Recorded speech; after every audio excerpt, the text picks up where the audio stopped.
Trump is really good at fundraising off of these big moments. When his mugshot came out from the Atlanta case, that was like his second biggest fundraising moment of 2023. So he can obviously raise a lot of money by saying, you know, look at me, I'm being persecuted. They're forcing me in court and I can't be on the campaign trail to fight for you. And it helps him raise money. So it's not a bust. Welcome to Reporter's Notebook. We talk to the Washington Examiner's top journalists about the stories breaking on their beats. I'm Jim Antle, and I'm joined today by national political correspondent Mabinty Quarshie. Mabinty, the Trump trial is now upon us. Former President Trump is finally in a courtroom, but this does take him off the campaign trail a little bit. What is the Trump campaign doing to keep momentum moving forward while he's tied up in court? Yeah, so Trump has to be in court for 4 out of 5 days. He does get Wednesday off, so he can theoretically go ahead and campaign wherever he wants. You just go wild on Wednesday. Yeah.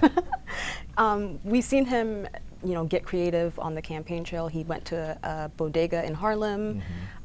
His campaign has told me they can do Zoom meetings, and he can obviously campaign on the weekends, just as long as he's back in New York by Monday.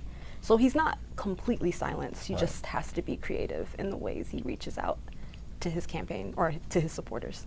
And they also obviously have the ability to use the fact that he's in court.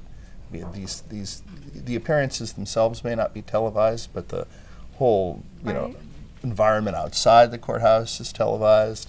His comings and goings are televised. Him coming out and saying what he thinks of the proceedings, that's all televised. So it's not as if he completely escapes from the public eye during these. Right. I mean, he will have all of national media following this trial. He'll have his supporters and his detractors following this trial. And I have to say, Trump is really good at fundraising off of these big moments. When his mugshot came out from the Atlanta case, that was like his second biggest fundraising moment of 2023. So he can obviously raise a lot of money by saying, you know, look at me, I'm being persecuted. They're forcing me in court and I can't be on the campaign trail to fight for you. And it helps him raise money. So it's not a bust. So some of the money he's raised in recent days as he's been in court has come from small donors. But since he's clinched the Republican nomination, some of these larger donors seem to be coming around too. Yeah, so a few weeks ago, the RNC and the Trump campaign, they did a background call with political reporters, and they were pretty honest, like, we can't match the Biden campaign's fundraising, but they championed the small donors. We just got a few of the first quarter FEC reports that showed actually the big donors are coming to Trump's aid. We have it's called the Trump 47 Committee, and it's a joint fundraising committee between Trump and the RNC. And they raised about $23 million in the first 3 months of this year, and about roughly 18 people donated $800,000. So we're talking a whole lot more money than he's used to getting.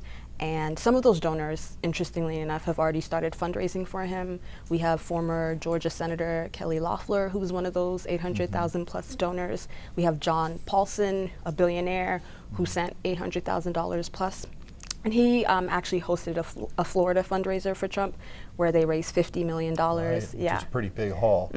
It was like their answer to Biden and Clinton and Obama raising $26 million. So even though the Trump campaign and the RNC, they're not quite where Biden and the DNC are, they're raising big money, and I'm sure it'll just get higher the more and more we get closer to November.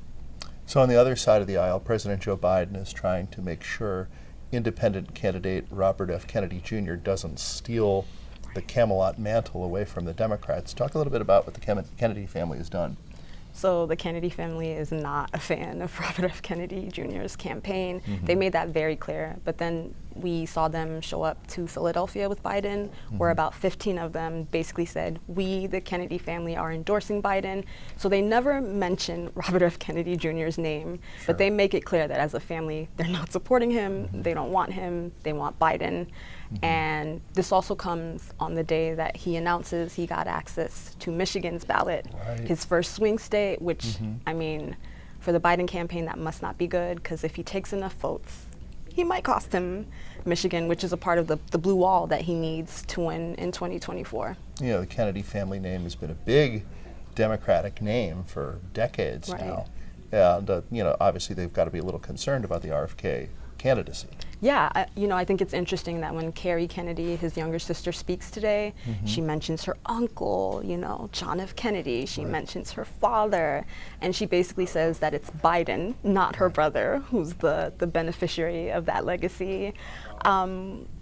Which is probably not what he wanted from his family. Probably not. Yeah. I mean, he did put out a statement before they spoke where he doesn't criticize his family, right. But it's basically like, I don't care. I'm still going to keep running. That's a good campaign slogan. I don't care. I'm going to keep on running. Yeah.